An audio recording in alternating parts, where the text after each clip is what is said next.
त्र्यंबकेश्वर लगतच्या पेगलवाडी शिवारात बिबट्याची दहशत, कुत्र्यांना केले लक्ष्य, पिंजरा लावण्याची मागणी। त्र्यंबकेश्वर शहराच्या हद्दीला लागून असलेल्या पेगलवाडी परिसरात गेले 15 दिवसांपासून बिबट्याचा वावर वाढला आहे। त्यामुळे परिसरातील नागरिक दहशतीखाली वावरत असून पशुपालकही भयभीत झाले आहे। त्र्यंबकेश्वर शहरापासून अवघ्या 2 किलोमीटर अंतरावरील पेगलवाडी परिसरात सध्या बिबट्याचा वावर वाढला आहे। काही नागरिकांचे म्हणण्यानुसार 2 बिबटे व त्यांचे 2 बछडे असे 4 बिबटे असल्याचे बोलले जाते। गेल्या 15 दिवसात 10-12 कुत्रे गायब झाल्याचे ग्रामस्थ सांगत आहेत। या ठिकाणी गावाला लागूनच श्री राजेशपुरी महाराजांचा आश्रम असून तेथे श्री दत्तात्रयांचे मंदिर आहे। या ठिकाणी बरेच भटके कुत्रे वास्तव्यास असतात।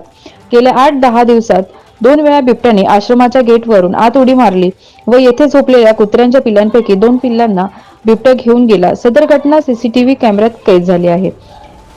बिबट्या इथे 15 दिवसापूर्वी 2 वेळा आला होता आणि इथे पिल्लं बसलेले असताना कुत्र्याची 2 तो उचलून घेऊन गेटवरून उडी मारून निघून गेला।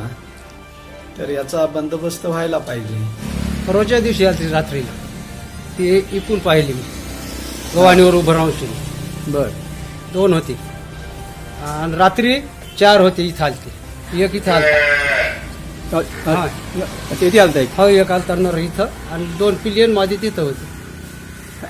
म्हणजे एकूण 4 दिवसात 4 15 दिवस झाले पेगलवाडी त्र्यंबक येथे काही नागरिकांना बिबट्याचा वावर आढळला। त्यांनी आम्हाला ग्रामपंचायतकडे तक्रार पण केली। आम्ही ग्रामपंचायत मार्फत पुढे वन विभागाकडे पण तक्रार केली आहे। त्यांना आम्ही लेखी पत्र पण दिलंय, पण उद्या भविष्यात त्या बिबट्याने कुठल्याही प्रकारची जीवितहानी करायला नको। याच्या आधी त्या बिबट्याने जवळजवळ 10 ते 12 कुत्र्यांना भक्ष्य केलंय आणि हीच गोष्ट पुढे घडायला नको, उद्या कोणाचा जीव जायला नको। त्या आधारे वन विभागाने योग्य ती कारवाई करावी।